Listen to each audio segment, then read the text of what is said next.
Hey, what's up, everybody? This is Charles, and I welcome you guys to another episode of the Dreamerspro Show, where we cover everything from sport, hot topics, classic debates, entertainment, and we give you guys a fresh perspective on things and how we see them. And today we got a pretty interesting show for you guys here today that we definitely want you guys to stick around for, so please make sure you like the video and subscribe to the channel. Now, today's a pretty interesting show, right? Because, and I think it may be a little bit contentious here, depending on who's watching.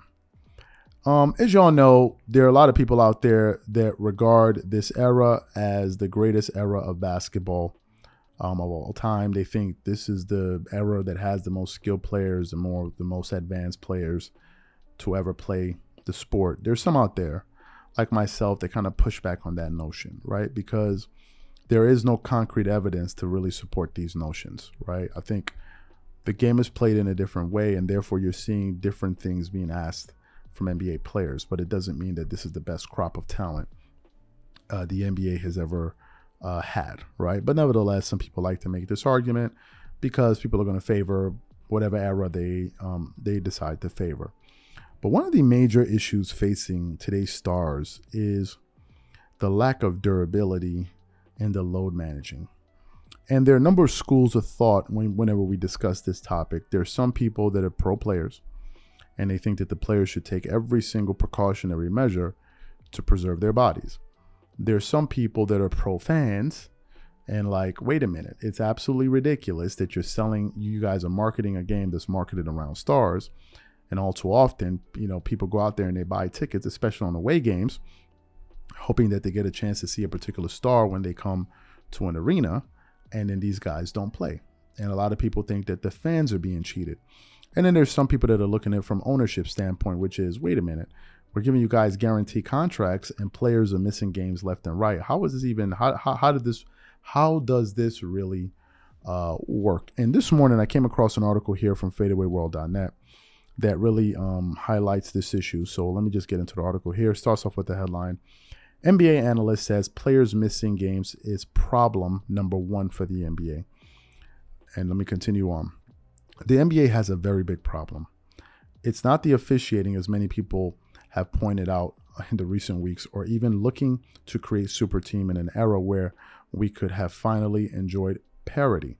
The biggest problem for the NBA is stars sitting out games and not being available on the court to put on a show for the fans that pay high ticket prices to get into a game. While it's something everyone's realized by following the game, an NBA reporter on Twitter has shared a stat that shows how true this has been. Josh Eberle took 5 top stars in the NBA and revealed what percentage of games they have played in the last 4 years, with the results proving to be shocking. The players included Kevin Durant, Kyrie Irving, Zion Williamson, Anthony Davis, and Kawhi Leonard. The last 4 years, Zion has played 49.4% of possible games. Durant has played 48.3% of his possible games as a net. Kawhi has played 52.1% of possible games. Kyrie Irving has played 52% of his possible games as a net. Davis has played 62.9% of his possible games. Problem number one for the NBA. What's funny is that AD has been the most available player in this group, but has the worst reputation of missing games, being called day-to-day Davis, street clothes by fans.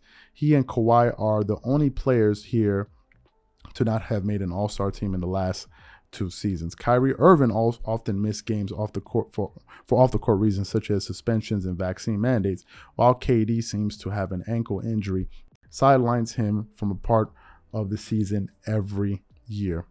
Worrying trend for Zion Williamson. The other 4 players are established former champions in the NBA that are considered some of the greatest players in the league. Zion is on his path to that recognition, but hasn't earned it yet. Only playing 39% of his games in a 4-year career is not a good sign, even if you've been named an All-Star twice in 4 seasons. My thoughts are simply this. If a player, okay, let me modify what I'm going to say. Let's talk about injuries. If a player is injured, like legitimately injured, clearly injured, that player should not play. Let's get that off the books. If a player is legitimately injured, he should not have to play. Good. So if you miss games for injury, sprained ankle, torn ACL, whatever, broken wrist, whatever, that person should not play under any circumstances until they have fully healed. Good. So if a guy misses 50% of the season because he ruptured his Achilles tendon, even though it takes longer to recover from that, I have no issue with that because he legitimately got injured. So that's scenario number one. Scenario number two, sitting players down for rest when they are perfectly healthy to play basketball, in my view, is unethical. Let me say that once more. Sitting perfectly healthy players down that are not injured for rest is unethical. Some may say to who? To the paying customer, if you give a damn. You cannot say, well, tough, and take my money. It don't work like that in any other form. If you order Uber Eats and you pay $20 for whatever, Chinese food, and the guy doesn't show up and you take my money, it's going to be a problem. If I order something on Amazon and you take my money and you don't deliver it, it will be a problem. So you can't say from an ethical standpoint that tough cookies. No, that's unethical. If people are buying tickets on the pretense that you're going to play and you don't play, not because you're injured, but because you're resting, that's foul as hell. Which brings me to scenario number three, which goes back to injuries, case number one. The confusion is this.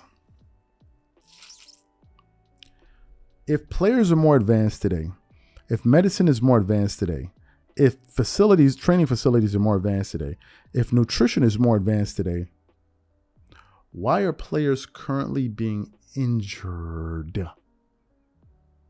Why are they always being injured as regularly as they are? Why aren't preventative measures being put in place to reduce injuries? Now, some people will say that's why there's load managing, but you load managing, players still get injured. So clearly something we're doing is not working, which brings me to one of the greatest trainers in sports history, Tim Grover.